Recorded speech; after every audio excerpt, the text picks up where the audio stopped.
Iyas sa Kalapuan, Jovi Otahi, representing the Ata tribe. And did you know, Don, that our Iyas na Kadayawan was also declared as the Iyas ng Dito Community and the Smart Choice Award. Congratulations! And yung ating Iyas ng Kalapuan also received a special recognition. Best 3 One of the best, in the cultural presentation. Ayan po. So as you can see, very unique po ang Iyas sa Kadayawan na competition.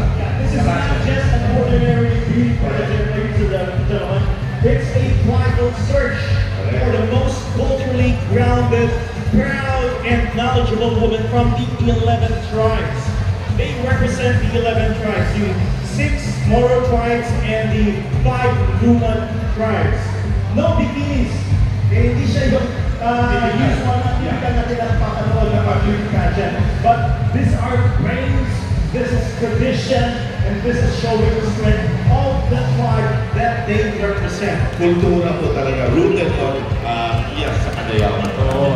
Bilib ni sa Iyas na mo representa sa kanya na tunay kinaatman or knowledge or wisdom sa ilahang tribo na nag-representa.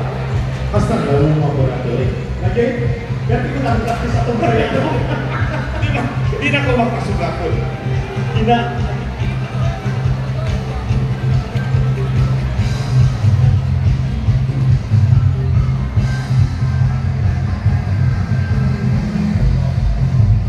Alright, so speaking of our 11 ethno-linguistic tribes, ladies and gentlemen, our brothers and sisters from a different tribes here in Davao City, they will be parading in front of you, and they are the reason why the Kadayawan was, firstly, created. Yes, this is one of the main reasons why we celebrate Kadayawan. This is honoring